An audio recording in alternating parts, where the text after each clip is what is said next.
السلام علیکم ناظرین، اردو ٹی وی چینل میں خوش آمدید۔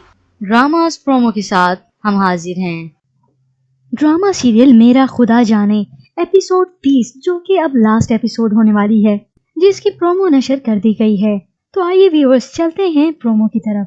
ڈرامہ سیریل میرا خدا جانے لاسٹ ایپیسوڈ میں آپ دیکھیں گے روحی شفیق کے پاس آتی ہے اور اسے کہتی ہے خود کو بچانے کے لیے میرے کردار پر الزام تراشا کر رہے ہو، گناہ کیا ہے تم نے۔ روحی چلا کر شفیق کو کہتی ہے جس کی سزا میں نے بھگتی ہے۔ روحی کی یہ باتیں شفیق کی بیوی سن لیتی ہے۔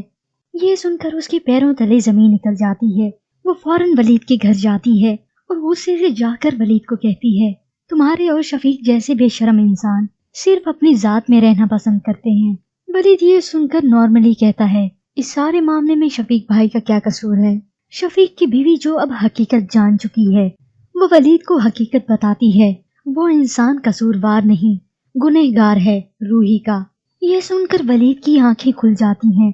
شفیق کی بیوی اسے مزید بتاتی ہے جس معصوم بچی کو تم دھتکارتے رہتی ہو وہ کسی اور کی بچی نہیں، شفیق کی بچی ہے۔ ولید اب ساری حقیقت جان چکا ہے، دودھ کا دودھ اور پانی کا پانی ہو چکا ہے۔ اتنے میں شفیق اس کے گھر آتا ہے تو اسے معافی مانگ سکے۔ شفیق ولید کو گلے لگاتا ہے اور کہتا ہے کہ وہی بدذات تھی، میں تو بالکل بے قصور، اور ولید وہیں اسے گولی مار دیتا ہے۔ شفیق کی حقیقت کھل جانے کے بعد وہ پھر بھی روحی پر تہمت لگاتا رہا تاکہ اس کی جان بچ سکے۔ ویورز اب آپ کو کیا لگتا ہے، کیا ولید روحی کو اب صحیح معنوں میں اپنی زندگی میں لے آئے گا، اور کیا ولید کی زندگی میں اقرا مزید رہے گی یا پھر نہیں؟ اور اس ڈرامہ سیریل کے متعلق آپ کی کیا رائے ہیں؟ لاسٹ ایپیسوڈ آپ کو کیسا لگا؟ ہمیں اپنی رائے دینا مت بھولیے گا۔ اور ویورز اگر آپ لاسٹ ایپیسوڈ کا ریویو دیکھنا چاہتے ہیں تو اس کے متعلق بھی ہمیں آپ بتا سکتے ہیں۔ ہمیں اپنی قیمتی رائے سے ضرور آگاہ کیجیے گا۔ مزید ڈراماز پرومو کے لیے آپ دیکھتے رہیے اردو ٹی وی۔